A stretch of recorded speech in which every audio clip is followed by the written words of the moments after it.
Connaissance, recherche, sciences, Dessin mathématiques, théorie, physique, philosophie, conférence, archéologie, nature.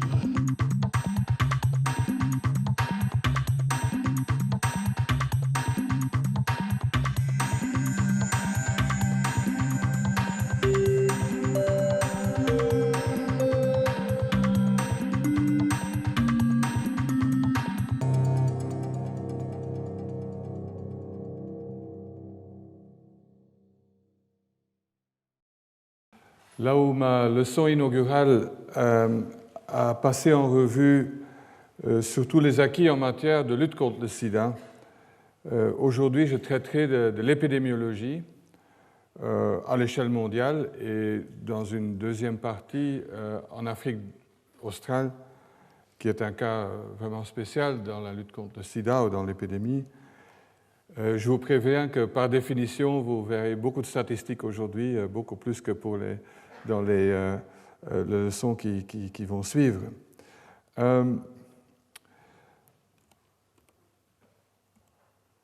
Voilà le plan de la leçon, de la première partie. Tout d'abord, je vais parler un peu de la diffusion mondiale du VIH. Comment est-ce qu'on arrive à ces estimations, à ces chiffres? Parler un peu de cette épidémie qui est très diversifiée. Au début de l'épidémie, c'était un peu pareil partout. Des concepts de risque et vulnérabilité, et puis finir par ce qui change et ce qui continue. Comme je l'ai montré en janvier, je vous rappelle que le sida a été décrit pour la première fois en 1981, donc c'est un phénomène très récent dans l'histoire et quelque chose qui n'existait pas, pratiquement pas, a en 30 ans infecté à peu près 60 millions de personnes. Mais quand on voit la dynamique au début, on ne savait même pas très bien, mais disons l'épicentre de cette épidémie était en Afrique centrale, avec des taux d'infection de à peu près 4-5% dans des pays comme ce qu'on appelait le Zaïre, le Rwanda, Burundi, l'Ouganda, la Zambie. Et voilà, c'était en fait plus ou moins l'image de l'épidémie. Et il faut bien noter qu'en Afrique australe, qui connaît les taux d'infection les plus élevés, était à peine touché. Et j'y reviendrai plus tard. 10 ans plus tard, vous voyez, le virus se répand un peu partout dans le monde, avec un foyer en Thaïlande, en Asie du Sud-Est, lié surtout à l'industrie du sexe. Et puis 10 ans plus tard, 2005, un autre foyer qui a apparu au début de ce siècle, et ça c'est dans les pays de l'ex-Union soviétique, surtout lié à l'héroïne, à la toxicomanie, l'héroïne qui venait de l'Afghanistan, qui vient toujours de l'Afghanistan en fait. Donc vous voyez qu'on est toujours dans une dynamique de cette épidémie. On n'a pas encore atteint une phase stable.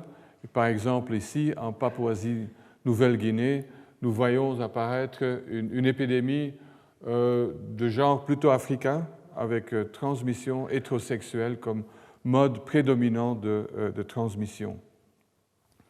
Ce sont les derniers chiffres de l'ONU-SIDA qui étaient publiés en novembre de l'année passée. Vous voyez que maintenant, 33,4 millions de personnes sont estimées être infectées avec le VIH. Et comme depuis des décennies, c'est l'Afrique subsaharienne qui comprend la majeure partie de ces infections, 22,4 millions. Et donc, ça reste le continent le plus touché, suivi par les Caraïbes, où le taux d'infection est le deuxième au monde, mais déjà suivi de très près par l'Europe orientale et l'Asie centrale, donc les pays de l'ex-Union soviétique, où il y a maintenant des pays européens, comme l'Ukraine, qui a des taux d'infection de plus de 1% de la population totale. Quelque chose qui n'était pas supposé possible au début de l'épidémie. Ce qui compte en fait, c'est trois choses quand on parle d'épidémie.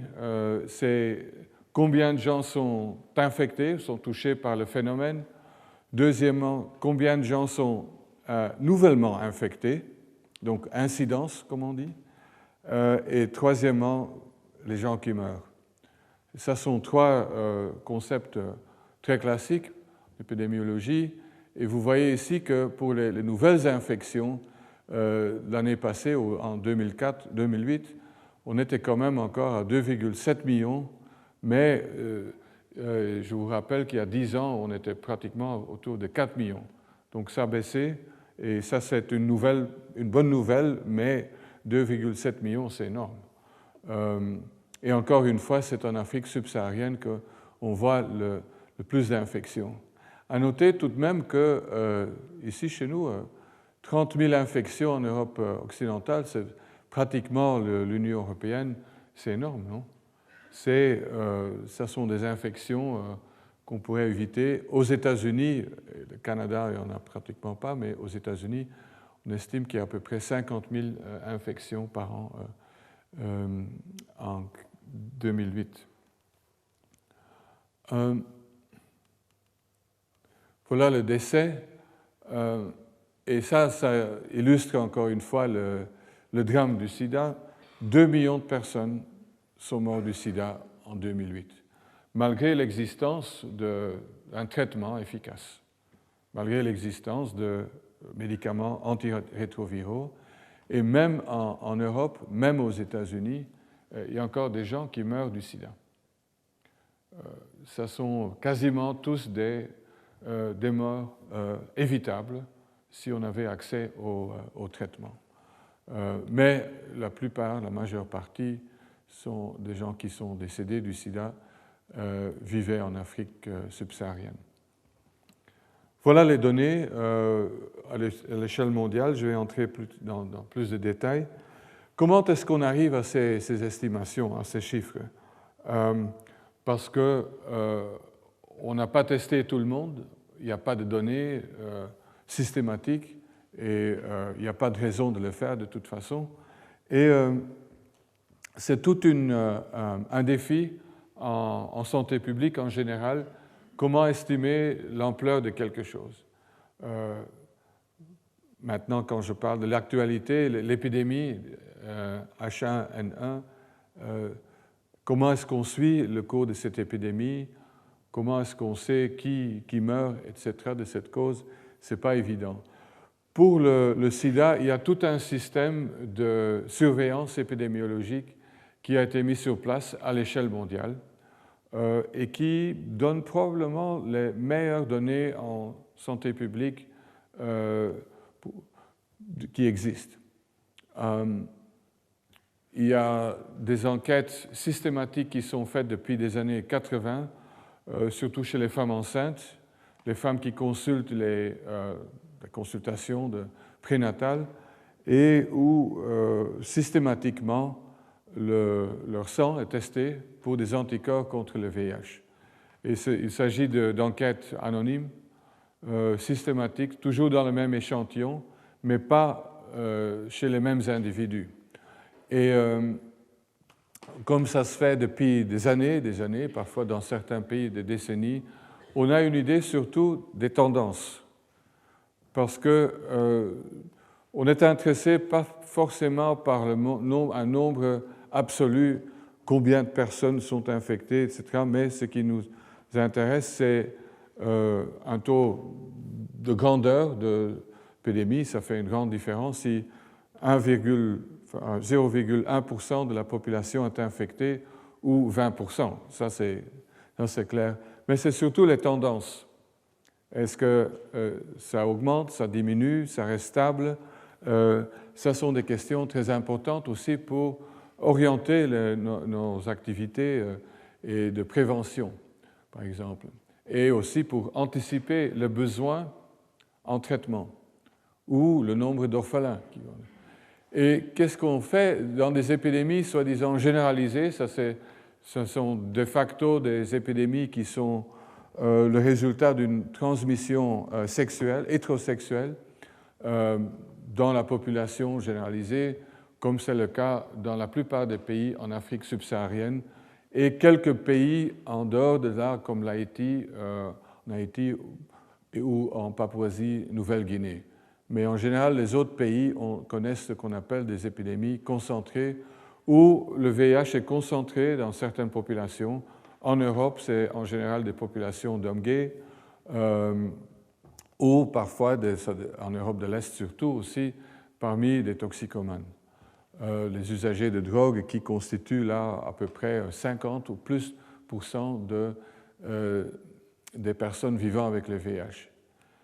En fait, paradoxalement, je pense qu'on dispose de meilleures informations sur l'épidémie du VIH en Afrique subsaharienne que pour l'Europe ou pour d'autres continents. D'un côté, parce que c'est plus facile de mesurer quand le phénomène est plus fréquent, quand quelque chose est très rare. Par exemple, en Chine, estimer l'ampleur d'un problème sur une population de plus d'1 milliard d'habitants avec, somme toute, un phénomène qui n'est pas super fréquent, ça c'est un grand défi méthodologique, pas seulement statistique, mais des données. Donc on a des services de consultation prénatale. Il y a des pays aussi, en Afrique surtout, où des enquêtes ont été faites à l'échelle de la population avec des échantillons, par hasard, randomisés, comme on dit, at random. Et ça sont les meilleurs, ça c'est la meilleure approche, mais ça coûte énormément cher. On parle des enquêtes qui coûtent facilement 5 à 10 millions d'euros pour une population d'un pays typique de 15 millions à 20 millions d'habitants. Donc on ne peut pas le répéter tout le temps. Et dans ces enquêtes-là, j'y reviendrai, on manque parfois des populations clés. Dans les épidémies concentrées, c'est une combinaison de données des consultations prénatales, mais aussi des enquêtes ponctuelles, par exemple dans des populations d'homosexuels ou des migrants, ou ça dépend des pays. Maintenant, la situation devient de plus en plus compliquée parce que, paradoxalement, avec l'introduction et l'accès au traitement, beaucoup plus de gens restent en vie. Donc, le succès d'un programme de traitement du sida se mesure en fait en une augmentation du nombre de personnes vivant avec le VIH, parce que une diminution, ça veut dire que les gens meurent, ou qu'il n'y a plus d'infection à la longue.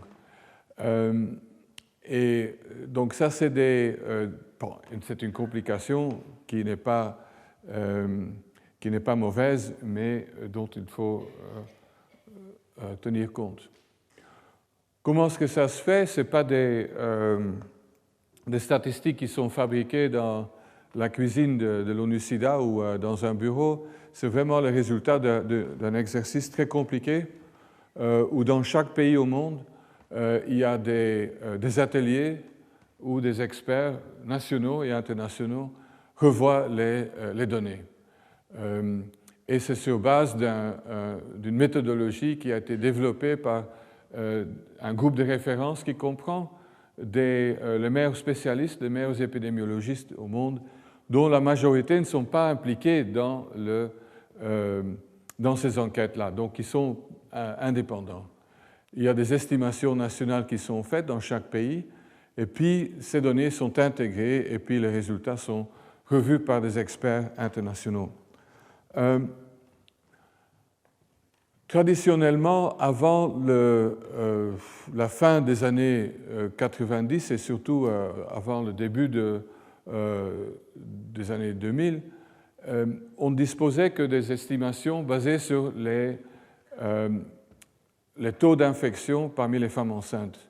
Et puis, il y a eu de plus en plus d'enquêtes nationales, et en général, les enquêtes nationales avaient des taux d'infection plus bas que les estimations parmi les femmes enceintes. Vous voyez ici pour le Lesotho, bon, c'est toujours extrêmement élevé. Vous imaginez presque une personne sur 4 qui est infectée, c'est pas rien. Donc, les estimations basées sur les femmes enceintes étaient de 26,5% et pour sur l'enquête nationale, c'était 24%, disons. Donc, une enquête nationale sur un échantillon représentatif. Mais c'est le cas systématiquement dans chaque pays. Maintenant, la grande question est où est la vérité, où est le standard d'or? Ce n'est pas évident pour déterminer, parce que ces enquêtes sur un échantillon représentatif manquent souvent des gens qui ne sont pas chez eux. Donc comment est-ce que ça se fait?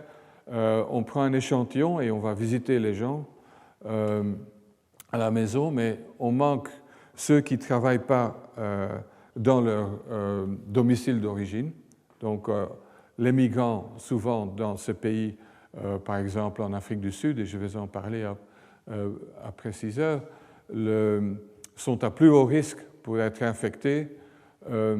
Donc il y a probablement une légère sous-estimation des données par ces enquêtes nationales et une légère surestimation, sauf ici dans un cas en Afrique du Sud, des autres techniques.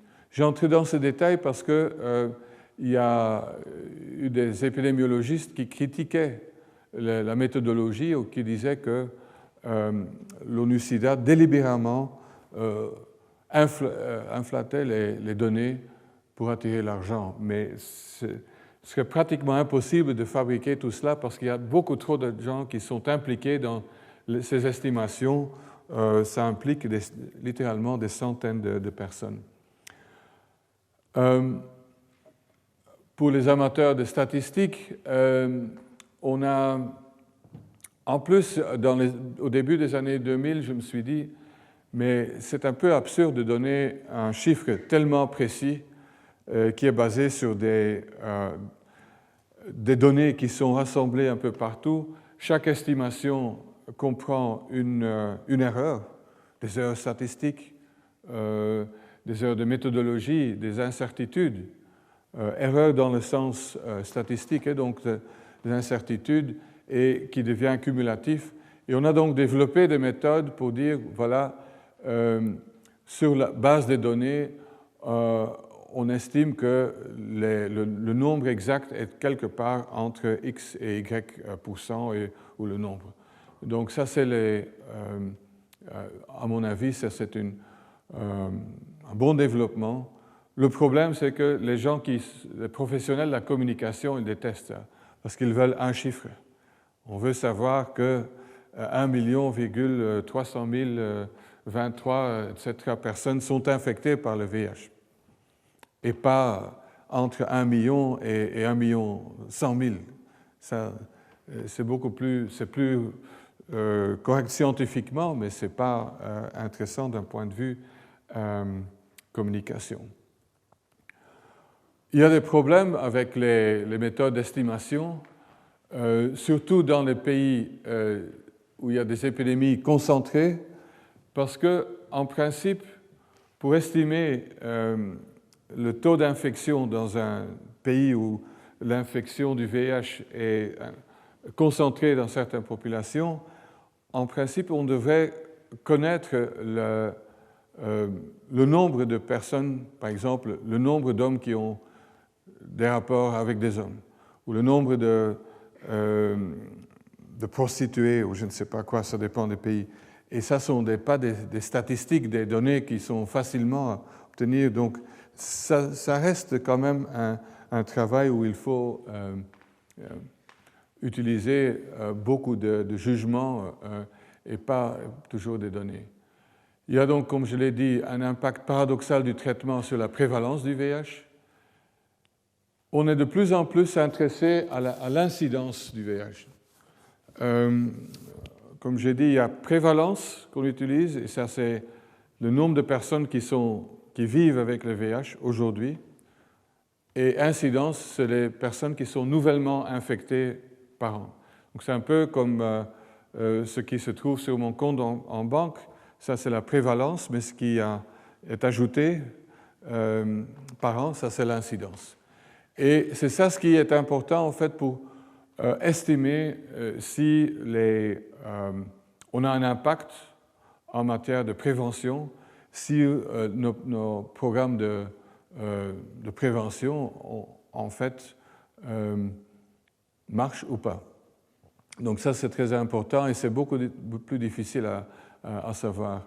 Il y a aussi la dynamique des populations, des migrations, qui sont, dans certaines parties du monde, sont très importantes et qui sont, parfois, c'est surtout des migrations d'hommes, parfois plutôt des femmes. Et puis, il y a des pays à problème. Des pays à problème, jusqu'il y a 4-5 ans, il y en avait beaucoup à problème politique. Donc là, on ne voulait pas on ne voulait pas savoir, on disait on n'a pas de problème. Par exemple, en Chine, jusqu'en 2005, il n'y avait pas d'ouverture sur le sida. Maintenant, ça a complètement changé. Mais jusque-là, il était difficile d'obtenir des informations, surtout de certaines provinces où, par exemple, les gens étaient contaminés par des transfusions sanguines. Il y a toujours des pays à problème pour d'autres raisons. Par exemple, en République démocratique du Congo, une bonne partie du pays, de ce vaste pays, il n'y a pas d'infrastructure pour faire ces enquêtes-là. Donc ça, et souvent ce sont de très grands pays. Le Soudan, par exemple, aussi, des pays qui sont en guerre.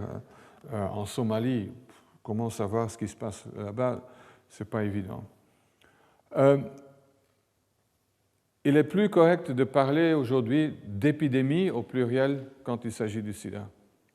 Ce n'est plus une épidémie, une pandémie. Dans certains pays, le sida ou le VIH est devenu endémique. Mais il y a beaucoup d'épidémies différentes. Bon, quand on prend la carte du monde, on voit déjà qu'il y a cette inégalité. Et la moitié de l'humanité vit, plus ou moins la moitié est en Asie. Et pourtant, il y a beaucoup moins d'infections ici. Hein, à peu près, disons, au maximum 5 millions. Pour 3 milliards de personnes qu'en Afrique subsaharienne, qui comprend 600 millions de personnes.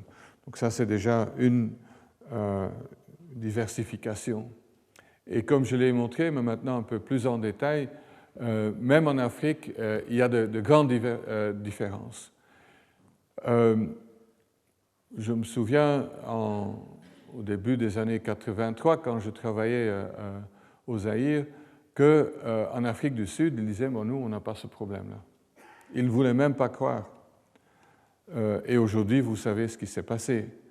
Il y a des pays en Afrique de l'Ouest, le Mali, le Niger, où le taux d'infection du VIH est plus bas que, par exemple, à Washington, d'ici, ou à New York. Donc, il n'est pas correct de parler de l'Afrique comme si tout le monde est infecté ou si tout le monde est à un même niveau de risque. Non, il y a une grande diversification et ça continue à bouger. Vous voyez ici, ce qui est le plus foncé sont les pays les plus infectés. Et il y a heureusement aussi des pays où on fait du progrès. Par exemple, l'Ouganda et le Rwanda étaient bien plus infectés par le VIH il y a 15 ans qu'aujourd'hui. Mais par contre, il y a des pays comme tous les pays en Afrique australe où c'est différent. Donc on doit pas seulement faire attention par ne pas mettre tous les pays, dans ce cas-ci en Afrique, dans le même sac du sida, mais ça implique aussi une nécessité d'approches différentes en ce qui concerne la prévention et le budget, etc. Aussi, grande diversification en matière de mortalité. Et ça, c'est dû entièrement à l'accessibilité au traitement antirétroviral. Malheureusement, cette diapositive n'utilise pas la même échelle, ça vient de l'ONU-SIDA, parfois, par exemple, le Moyen-Orient et l'Afrique du Nord est la région au monde avec le taux d'infection le plus bas au monde. Et on peut en discuter comment ça se fait. C'est vraiment le contexte social qui est très différent du reste. Mais quand on voit ici l'évolution de l'épidémie en rouge, vous voyez l'évolution naturelle, comme on dit, donc sans traitement. Et ça, c'est la courbe en bleu, ce qu'on observe aujourd'hui. Et la différence, c'est des gens qui seraient morts s'il n'y avait pas eu de traitement. Et on voit que le traitement en Amérique latine a été introduit beaucoup avant que des autres pays en développement. C'était en fait le Brésil qui a été le premier pays, le grand pays en développement, qui a offert aux frais de l'État le traitement antirétroviral à tous ses citoyens qui en avaient besoin. Et ils ont commencé en 1997, donc une année après la découverte de l'introduction du traitement antirétroviral. Et on voit les résultats, une mortalité qui a baissé. En Afrique, par contre, donc voilà, ça a commencé en 96, 97. En Afrique, par contre, le taux de mortalité commence à baisser que vers 2005, parce que ça a pris tellement de temps pour introduire le traitement antirétroviral. Comme je l'ai dit, il y a des différences en Afrique même. Ici, vous voyez des pays surtout d'Afrique de l'Ouest. Et je montre cette diapositive pour deux raisons. D'un côté, de grandes différences en taux d'infection. Par exemple, la Côte d'Ivoire est bien plus touchée que les autres pays. Et c'est pratiquement normal, parce que la Côte d'Ivoire était jusqu'à récemment un pôle d'attraction d'emploi pour toute la région, avec une grande ville comme Abidjan, où il y avait un excédent d'hommes et beaucoup plus d'argent qu'ailleurs. Mais je le montre aussi parce que vous voyez que presque partout, les femmes sont plus infectées que les hommes. En rouge, on voit le taux d'infection des femmes et en bleu pour les hommes. Et ça, c'est un phénomène qu'on trouve à travers l'Afrique. Maintenant, quand on prend les méga-pays comme la Chine, et je montrerai aussi l'Inde, vous voyez qu'il y a de grandes différences. En Chine, il y a deux provinces qui sont particulièrement touchées, mais pour des raisons différentes. C'est le Henan, au centre, où dans les années 80 et 90, probablement quelques centaines de milliers de personnes, même si les chiffres disent 30 000 à 50 000, mais il y a eu beaucoup de morts. Donc des gens ont été infectés par une pratique criminelle, il faut le dire, de collecte de sang, où des marchands de collecte de sang collectaient du sang parmi les paysans pauvres et par un système d'une espèce de plasmaphérèse primitive, mettaient le sang de plusieurs personnes dans presque un seau pratiquement, et réinjectaient une partie du sang et ont infecté de cette façon-là des milliers de personnes. Dans le Yunnan, c'est une histoire de drogue, cette fois-ci pas de drogue venant de l'Afghanistan, mais de drogue venant de la Birmanie, qui est tout proche ici. Et de là, il y a aussi ces provinces-ci où il y a de plus en plus d'infections. Il y a une troisième vague maintenant de VIH en Chine et qui est liée au développement économique. Un jour, j'étais à Shanghai et je prenais un verre avec quelqu'un dans un bar et on parlait du sida et il me disait « mais vous ne savez pas que c'est dû au 3M, hein, vous connaissez 3M, non, c'était en anglais, et ça disait « Mobile men with money », des hommes mobiles avec de l'argent. Et donc le sida n'est pas toujours lié à la pauvreté, mais aussi au développement. Quand il y a plus de liberté, plus d'argent, on voit une diffusion du VIH aussi bien en Chine que par exemple au Vietnam.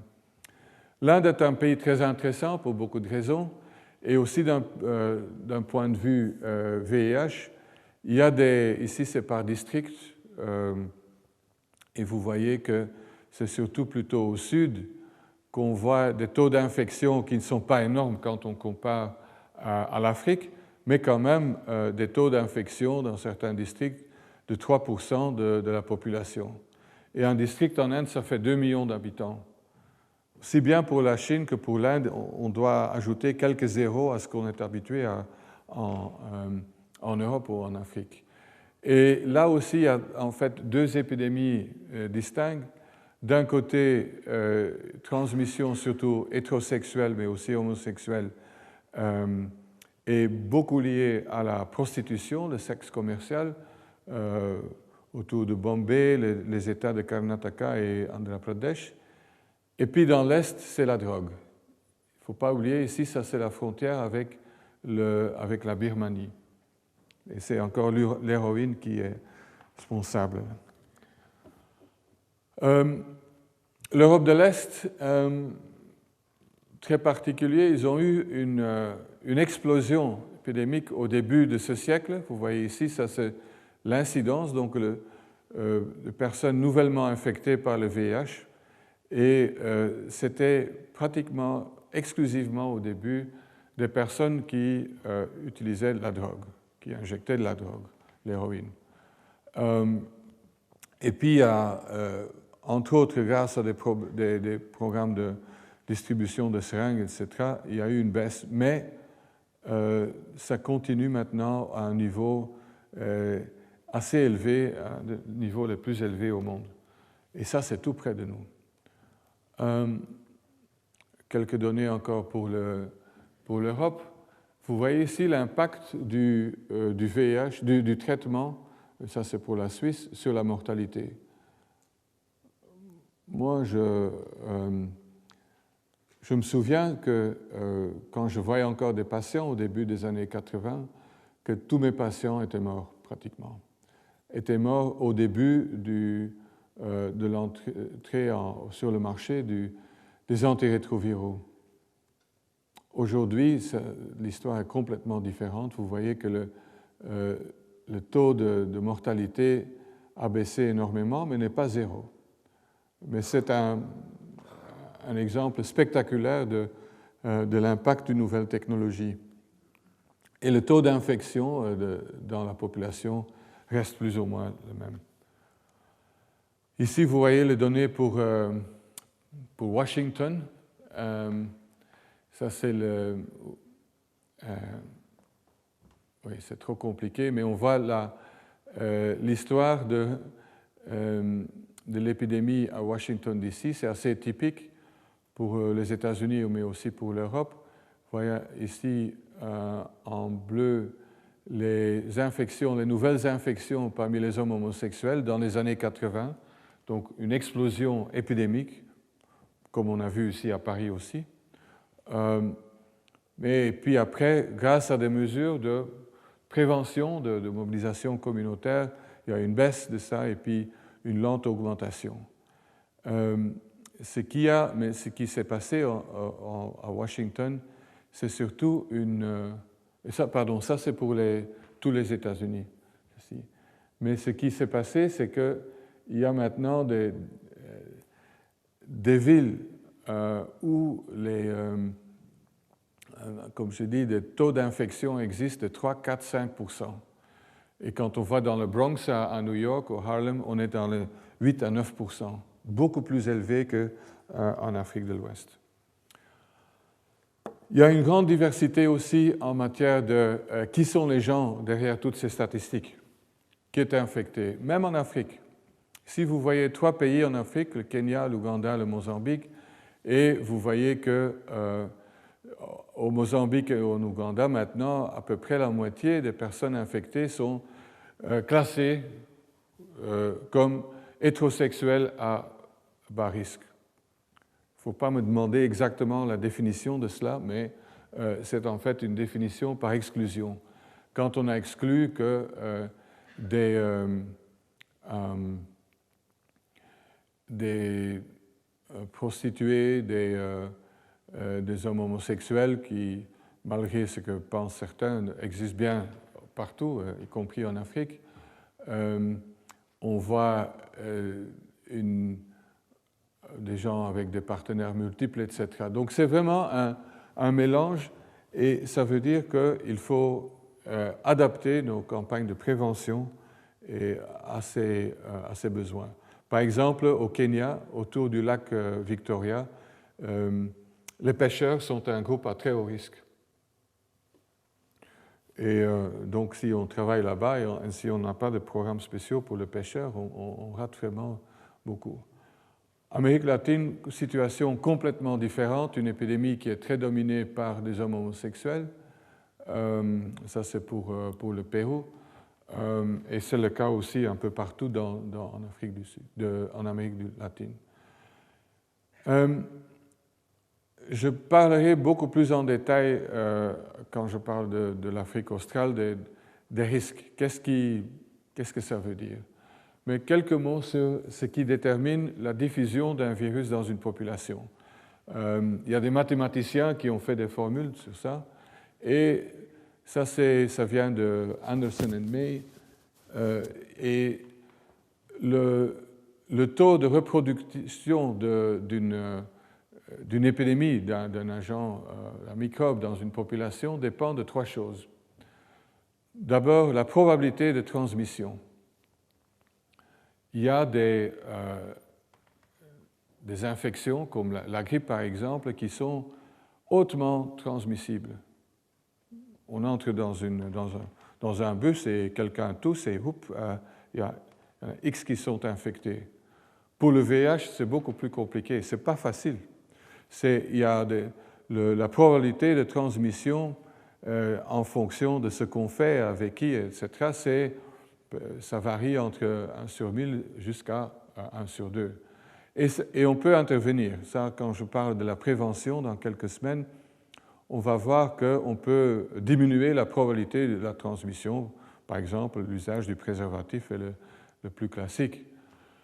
Deuxième facteur dans cette formule mathématique, c'est le nombre moyen de contacts.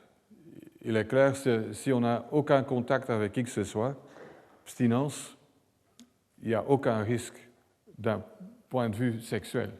On peut toujours devenir infecté par d'autres moyens. Donc là, il y a aussi des mesures de prévention. Et puis la durée moyenne d'infection. Je m'explique. Comme j'ai dit, quelqu'un qui a une infection par le VIH peut être en bonne santé pendant 10 ans, 15 ans, parfois 20 ans pour certains, d'autres seulement 5 ans, mais c'est énormément, c'est très long pour un virus. Et c'est très idéal d'un point de vue du virus. Moi, j'essaye toujours de me mettre à la place du microbe. Qu'est-ce qui est le mieux pour le microbe? Et c'est un hôte qu'on peut infecter, mais qui reste en vie pendant très longtemps, comme ça, je ne dois pas passer à un autre. Mais encore une fois, quand on prend la grippe ou la rougeole, des infections classiques, la durée moyenne d'infection qu'on peut infecter quelqu'un d'autre est très limitée, c'est quelques jours. Ça, ce n'est pas l'idéal.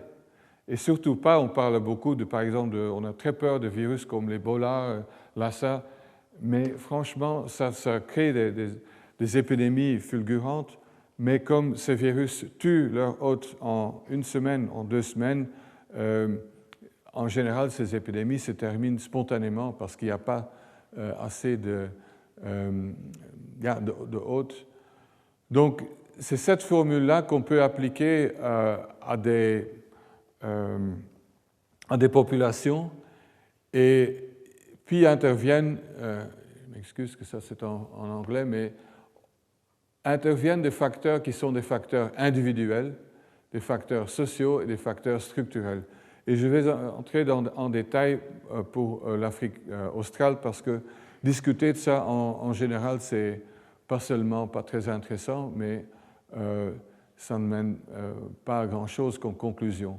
Mais des facteurs individuels, c'est d'un côté le comportement individuel, mais aussi des facteurs biologiques qu'on peut ou ne peut pas changer, comme le sexe, on ne peut pas changer, l'âge, des facteurs qui sont plutôt sociaux, les réseaux sexuels, par exemple, qui sont très difficiles à étudier, et aussi des structures plutôt politiques et de société. Une question qui est fondamentale, comme le VIH est en premier lieu une infection sexuellement transmise, est-ce que cette différence de distribution du VIH reflète en fait une différence en comportement sexuel dans le monde? Et la réponse est oui et non. Ça vient d'une étude qui était parue dans le Lancet il y a 2-3 ans, non, il y a déjà 4 ans, et qui compare le comportement sexuel dans beaucoup de pays. Et en fait, c'est les Américains, surtout, un peu les Français, mais les gens des pays à haut revenu qui ont plus de partenaires sexuels que les Africains, que certainement les Asiatiques. Et il faut ajouter là aussi les Brésiliens, qui sont parmi les champions, je dois dire. Et donc, des explications très simplistes ne correspondent pas. Et entre parenthèses, il y a le site web le plus intéressant si vous êtes intéressé par le comportement sexuel du pays où vous vous rendez, c'est durex.com. C'est les producteurs de préservatifs. Ils font des enquêtes sur le comportement sexuel, ça fait partie de leur marketing, recherche de marketing, et ils ont la meilleure information. Donc, ça n'explique pas ce qui se passe. Nous voyons aussi des différences énormes entre femmes et hommes. Ici, pour l'Afrique subsaharienne, vous voyez ce que j'avais montré déjà, qu'il y a des différences énormes entre le taux d'infection, la prévalence du VIH parmi des hommes et des femmes, des garçons et des filles entre 15 et 24 ans. Et vous voyez que, par exemple, au Swaziland, les femmes de cet âge-là sont infectées déjà à presque 25%, seulement comparé à seulement 5% des garçons. Et j'y reviendrai parce que ça, c'est un phénomène qu'on ne comprend pas complètement, mais qui est très important pour expliquer la dynamique du VIH. Et on trouve cette différence dans pratiquement tous les pays africains. Pour terminer, quelques réflexions sur le changement et continuité. Qu'est-ce que je veux dire par cela? Tout d'abord, il y a des changements positifs. Positifs dans le sens que, par exemple, ici en Inde, on voit une baisse du taux d'infection dans des populations indiennes des États du Sud. Et vous vous souvenez, quand je montrais la carte de l'Inde, c'était les États les plus touchés. Bon, on parle de taux d'infection qui ne sont pas énormes, de 2%, mais on a bien montré une baisse, et c'est vraiment suite à des campagnes de prévention excellentes, ciblées sur ceux qui sont le plus à risque, y compris les homosexuels, les prostituées, les camionneurs, etc. Dans les États du Nord, pour une raison qu'on ne comprend pas très bien, et c'est là que se trouve la majeure partie de la population, que ce soit de Rajasthan, Uttar Pradesh, Bihar, le VIH reste à un niveau très très bas. Et ce qui est encore plus difficile à comprendre pour moi, c'est que c'est ces États-ci du Nord qui fournissent en fait la majorité des travailleurs migrants dans des villes comme Mumbai, comme Karnataka, etc. Donc on s'attendrait qu'ils sont infectés là-bas. Et c'est c'est quelque chose qui reste un énigme. Mais en fait, c'est une bonne nouvelle. Autre changement, par exemple, un peu partout dans les Caraïbes et en Amérique latine, on voit une baisse des infections. Mais par contre, il y a de nouveaux fronts qui s'ouvrent. J'ai mentionné la Papouasie-Nouvelle-Guinée, où on voit vraiment une explosion, une épidémie de VIH un peu partout dans une société où il y a beaucoup de violences sexuelles, énormément de violences sexuelles. Deuxième front, c'est en Asie. En Chine, sous Mao Zedong, la syphilis avait quasiment disparu par des méthodes draconiennes contre la prostitution, un contrôle des gens et leurs mouvements. Et on voit maintenant une augmentation. Ici, ce sont les cas officiellement rapportés, mais ce sont les cas détectés selon des moyens beaucoup plus efficaces. Et, bon, sans entrer dans les détails, il y a des